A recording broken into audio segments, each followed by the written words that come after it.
नमस्कार, आप देख रहे हैं खबर दस्तक। रुक करते हैं खबरों की तरफ। बिहार विधानसभा चुनाव के दूसरे चरण में 17 जिलों की कुल 94 सीटों पर मतदान मंगलवार सुबह 7 बजे से चल रहा है।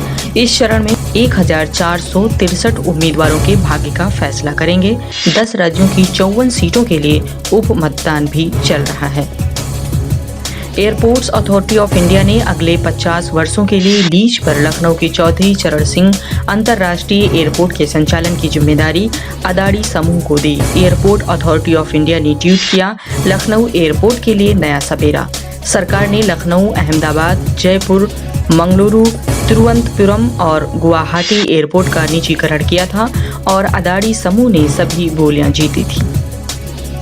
असम के कोकराझार जिले में एक ही परिवार के 5 सदस्यों ने कथित तौर पर आत्महत्या कर ली। संदेह है कि इसके पीछे का कारण वित्तीय संकट रहा होगा। 45 वर्षीय शख्स, उनकी पत्नी और 3 बेटियों के शव उनके घर की छत से लटके हुए मिले। पुलिस अधीक्षक राकेश रौनक ने कहा है कि शख्स पर करीब 30 लाख का कर्ज था। दिल्ली में प्रदूषण की मार, मुख्यमंत्री अरविंद केजरीवाल ने सोमवार को कहा है, राष्ट्रीय राजधानी के नए औद्योगिक इलाकों में कोई भी विनिर्माण गतिविधि की अनुमति नहीं होगी। ये एक ऐतिहासिक कदम होगा।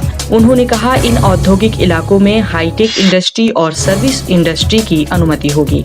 बकौल केजरीवाल, दिल्ली में मौजूदा औद्योगिक क्षेत्रों में विनिर्माण गतिविधि के कारण बहुत अधिक प्रदूषण है। कश्मीर के कई जिलों में न्यूनतम तापमान पहुंचा 0 से नीचे। सर्दी ने पकड़ा जोर। घाटी के पर्वतीय इलाकों में सीजन की पहली बर्फबारी हो चुकी है। जम्मू संभाग में भी रात्रि के तापमान में गिरावट आई है। मौसम विज्ञान केंद्र श्रीनगर के अनुसार आगामी जिलों में प्रदेश में लगभग मौसम साफ रहेगा, लेकिन खुश्क सर्दी बढ़ेगी। पश्चिम बंगाल में यात्रियों के लिए खुशखबरी, रेलवे 50% यात्रियों के साथ लोकल ट्रेन सेवा शुरू करेगा। भारतीय रेलवे पश्चिम बंगाल में ट्रेनों के संचालन को मंजूरी देने की योजना बना रहा है। राज्य सरकार के साथ बैठक के बाद रेलवे अधिकारी ने सोमवार को ये जानकारी दी।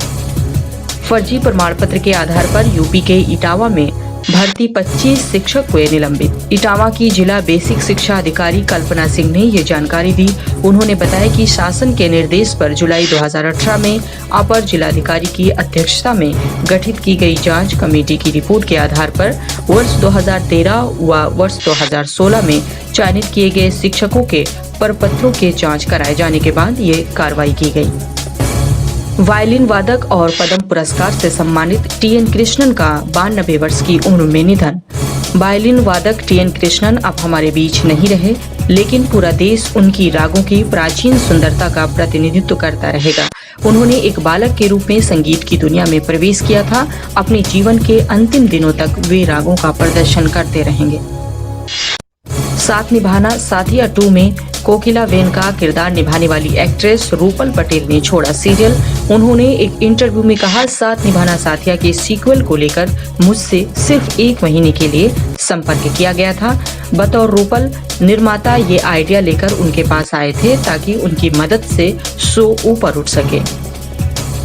अब भी आतंकवाद का साथ दे रहा है पाकिस्तान। कोरोना महामारी का उठा रहा फायदा। संयुक्त राष्ट्र में भारत ने घेरा। एक इंटरैक्टिव डायलॉग के दौरान भारतीय डिप्लोमेटिक आशीष शर्मा ने कहा, महामारी की वजह से एक तरफ दुनिया थम गई है तो दूसरी तरफ पाकिस्तान ने केवल इसका फायदा उठाते हुए सीमा पार आतंकवाद को समर्थन बढ़ाया है। उन्होंने आगे कहा, हमारे देश में हिंसा और असहिष्णुता भड़काने के लिए पाकिस्तान बेलगाम रूप से घृणापूर्ण बातें कर रहा है।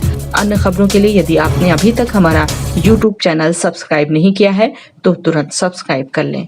हमारे साथ जुड़े रहने के लिए हमारे YouTube चैनल को सब्सक्राइब करें, साथ ही बेल आइकन को दबाएं।